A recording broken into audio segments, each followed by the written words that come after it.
like you did it. Welcome back. Yeah. Thank you. You got any questions?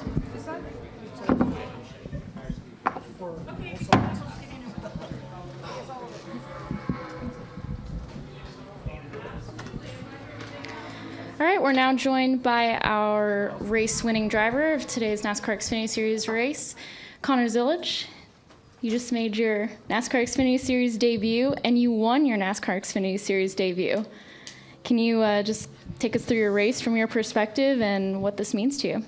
Yeah, it's hard to put into words how much this meant to me. I worked so hard for this race. I've been preparing for it for over 3 months now, and outside of the 24, this is probably the biggest race of my year of this year for me. So to come out here and do that and just prove to myself that I can do it and I can compete in the highest level is special to me. You know, it's hard to judge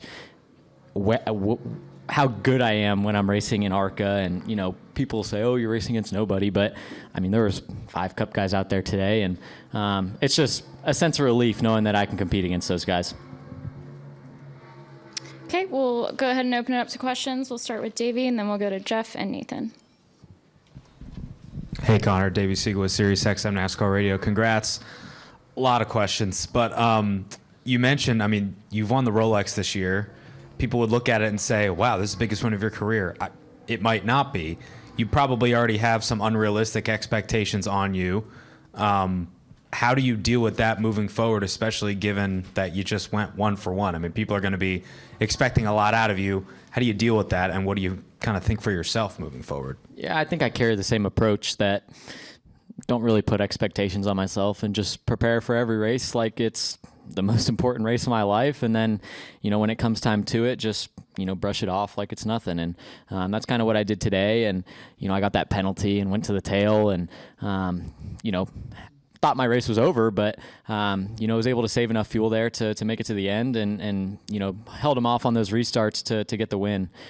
So yeah, I mean, it was tough. You know, the expectations are the biggest thing, and mental is so much at the highest level. Everybody out here has talent, and everyone out here can win races. It's just a matter of, you know, who can be the mentally strongest in these races, and you know, I've got a lot of great people that are supporting me and help make that a lot easier for me.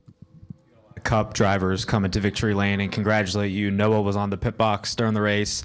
SVG kind of joked that you should be in a Cup car tomorrow just to see what you could do. What does it mean to have the support from a lot of those guys and gals that are already very experienced and in positions that presumably you want to be in one day? Yeah, it means the world. Ross on pit road was like more excited for me than I feel like I was. And he's been, you know, he's become close friends with me and has been a big part of you know, someone I can lean on and ask for advice. And it was cool to share that moment with him on pit road and have him there by my side. So yeah, Noah as well. Noah's become close with me and someone I can ask advice because he's been in this exact same situation before, racing for Junior Motorsports, being a rookie. And, you know, it just means a lot to have all those guys. SVG, he let me buy in the race. And it's cool to have respect from those guys. And, you know, Tyler Reddick, Ryan Blaney, these guys that I've been watching for the last 4 or 5 years kick ass in the Cup Series. And, you know, now they're coming up and congratulating me. It's hard to believe, but it means a lot to me.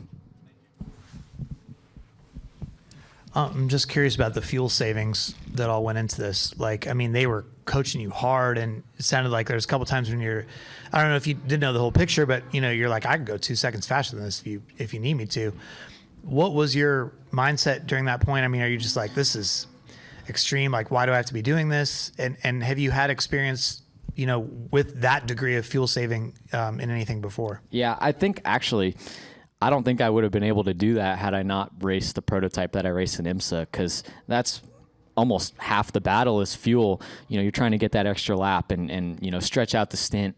And I kind of learned everything that I did today through my team, Air Motorsports, and the LMP2 car. And, you know, I was lifting at the flag stand into one, and I was lifting probably 2 football fields before the 600 board in the bus stop, and rolling third gear through the bus stop, never went down to second, and just trying to do those things that I know that I have done before. And it's cool because I've had data in that car on my screen. So I see, when I save half a liter of fuel in the prototype, and I have a bar every lap that I'm chasing. So that kind of was running in the back of my head. I don't have that in the car, in the Xfinity car, but I kind of have an idea of what lifting 100 feet earlier does, and that's kind of given me that baseline of how to save fuel, and I was able to save enough today. So I was just trying to match the pace of the guys behind me. I didn't want to be too much faster than them, and I didn't want to be too much slower than them. So I was kind of just listening to the lap times behind me and kind of backing up my pace to them. Nathan Solomon, Speed Sport. Connor, with that penalty, I mean, all three of you got hit with that penalty. I mean, you and Sam and Ty. Ty went first. I mean, I'm just curious kind of what you were thinking then when you saw, or when you heard the caution came out and then saw Ty kind of cut through there. Yeah, it was dumb of me. But honestly, I just thought, if Ty and Sam, I thought they just knew better than me, and I should have known better. But, I thought those guys who've been racing in this series for a few years would have been doing the right thing. So I was like, okay, I'll just follow them and try to act cool. And then I was at the tail of the field. But honestly, it was a blessing in disguise because it put us in our window and got us to the end of the race. And then they were telling me to pit the lap before, like right after that, they were telling me to pit. And I was like, I'm just going to follow them. I didn't listen to them. And honestly, that was a blessing in disguise too, because that got me one more lap around. So a lot of things that probably shouldn't have gone my way went my way today. And, thankful that it all worked out. And I believe you're the first National Series driver to win the pole in their debut and then also win the race in their debut. I'm just curious your reaction to that, and is that kind of surreal? Yeah, it's pretty crazy. There's so many guys. Every NASCAR driver's made a debut at least once, so pretty cool to have that. That's I didn't know that, but that's cool. We'll go to Dustin Albino next. Dustin Albino, NASCAR.com. Congrats, Connor. You hear drivers, and kind of off Davey's question, but you hear drivers like label you as like the next superstar. What's that mean to you when you hear that? It's cool to have people tell me that, but the biggest thing is I have to stay true to myself and understand that, I'm not at the highest level yet, and I'm not winning at the highest level yet. So until I'm doing that, I'm not going to label myself a superstar. So still got a long road ahead of me and a lot of races ahead of me. So I try not to let what people say, good or bad, get to me and affect how I prepare for races and how I show up to the racetrack and race. And, it's great having all those people behind me saying good things, but at the same time, I still got to show up and do my job every week. And no matter how many people say you're good, if you don't, go win races, you're not good. And aside from the penalty, Josh Wise told me last week that he wants you to make mistakes in these 4 races. Outside of the penalty, do you feel like you made any mistakes today? There was a few. Looking back on it, it's all kind of been a blur, but that penalty was the biggest mistake. And I told myself today, all right, no penalties, just, clean race. And kind of frustrating that happened, but all worked out in the end. So I honestly can't go back and think of anything that I could have done better at this point. Maybe could have gotten through traffic a little better at times, and maybe raced my teammates a little better. But still, I feel like for the most part, I kind of executed my job and executed the whole race. Dale McFadden with FrenchChurch.com. Connor, so when you woke up this morning for today, what was like the first thing that popped in your head? What was your general mood when you got out of bed? Excitement. The first thing is excitement. Obviously nerves are a big thing.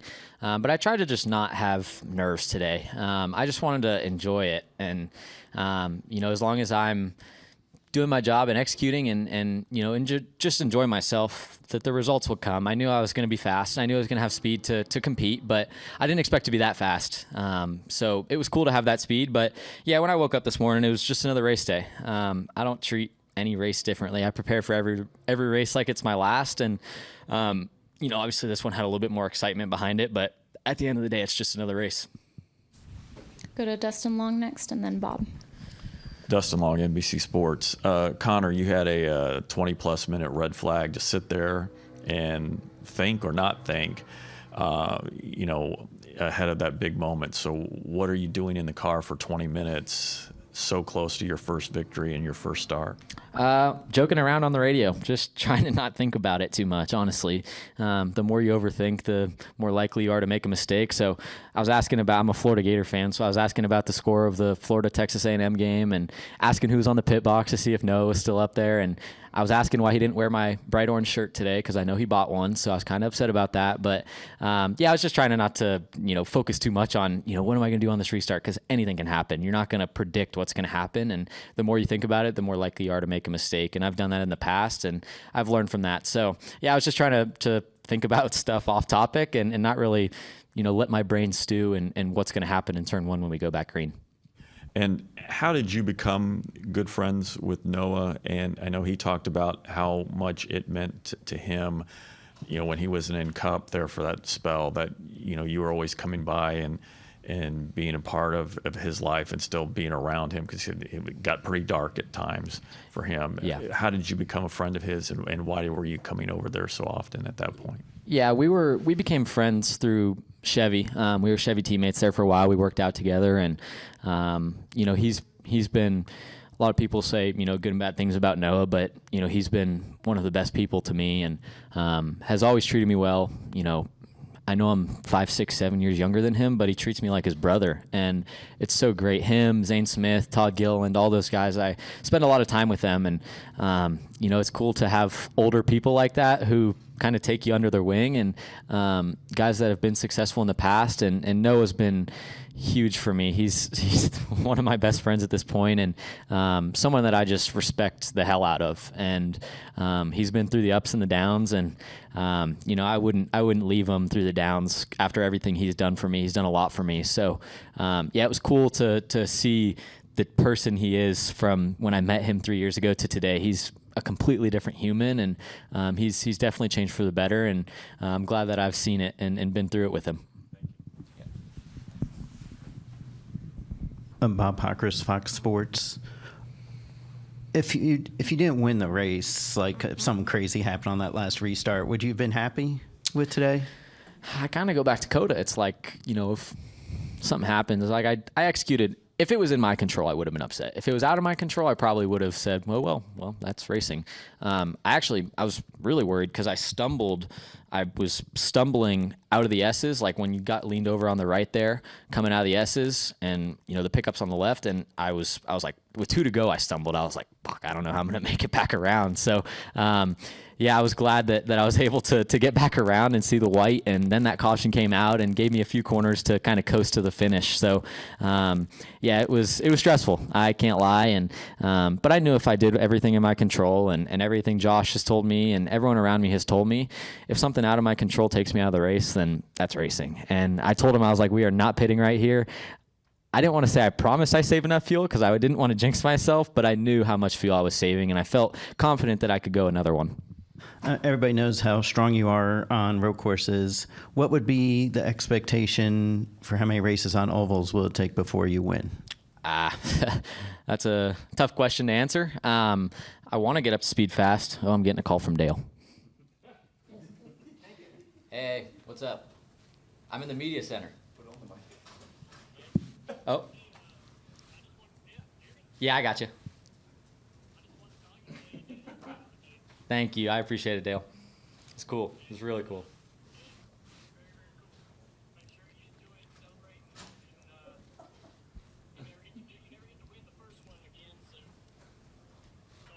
Don't leave anything on the table.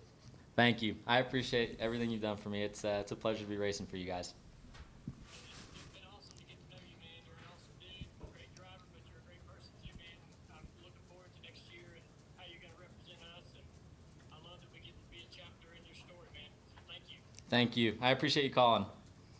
You betcha, man. I was at a friend's wedding, or I'd be there with you. All good. I appreciate it. Yeah, tell everybody there I said hello. I will. Thank you. They all said hi. I think I can pick up the phone for that one. So you were like, what's your Oh yeah, ovals. I don't really set any expectations. Sorry, I don't really set any expectations for myself. I have 3 races this year, no pressure. Might be pressure on the outside, but for me, I don't put any pressure on myself. Not racing for a championship. Just want to go out and run all the laps at 3 racetracks that are a lot different and unique, and it's going to be cool to kind of experience those and just get to run those laps. I got to be ready for Daytona come next year, and it's not going to be easy, but I know that I've got a lot of great people around me to help make it possible and help make this transition seamless. Obviously, in ARCA this year, I've gotten better with every race on the ovals, so if I continue to do that in the Xfinity Series, I have no doubt that I'll be competitive by race 15 or 16 and be ready for the playoffs next year. Go next to Chris Knight.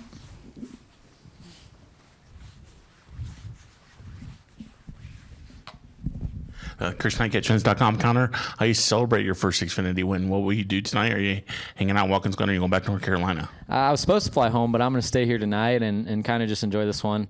It's rare you get to experience moments like this, and if I can spend time off a plane, then I'm going to do that. So, yeah, I'm going to stay here for another day and cheer on my Trackhouse teammates. Ross got the pole for tomorrow, so kind of incentivizes staying for another day, and hopefully I can cheer for him like he cheered for me today. Thanks. Any final questions for Connor? All right, we'll go to Philip up here on the right. What's so funny over there? Hi, Connor. Phil Alloway at Front Stretch. Couple of things. First off, as we mentioned, we had the red flag and the GWCs. What are your thoughts about the way that some of these races kind of devolve at the end into chaos? Yeah, I was expecting chaos, and we went 3 wide there into 1 a little bit with AJ, and obviously last year's restart was pretty hectic, but I feel like I had good guys behind me that were going to respect me, and I don't have a past with any of these guys, so if they were going to do something, they were going to set the precedent for the future, and I think everyone understands that, and we can all respect each other for that. But I was glad to get through those restarts clean. I knew as long as I got off of 1, I was fast enough, I was going to be able to drive away and get a gap by the top of the S's. So really just had to I don't want to say my corner everyone on the outside of me, but just kind of my cornered them and made turn 1 mine. So it was stressful, but no doubt that I had a lot of kind of practice looking back on all the races and practicing in sim on restarts and whatever it may be. I felt comfortable in those situations. All right, and you mentioned that a lot of what you've learned with fuel mileage came from your time with Aero Motorsport, which you will be returning to next weekend in Indianapolis. Just what goes into actually saving fuel in an LMP2 car, and can any of that actually transfer to an Xfinity car? Yeah, 100%. It's the same concept, just different. I was just lifting and coasting before the brake zone, and then I'd brake, 3 markers deeper since I was going a little bit slower. So it's the same thing that I've been practicing all year in the LMP2 car, and I'm glad I got to put it to use in NASCAR. All right, thank you. Thanks so much for coming in, and congratulations. Thank you, guys. Yeah. Gator fan, both my parents. My mom was a gymnast there, and both my parents met there, so I've been a Gator fan since I was a kid. I'm from Florida. Oh, yeah? But I'm a Seminole. Just like most Gator fans? Yeah, exactly. What are you? Exactly my point. No, just I lived in Florida for 12 years. And No, they're not. We're not obnoxious Gator fans, I don't think. I hope not. They're pretty sad Gator fans. Yeah, right now we are.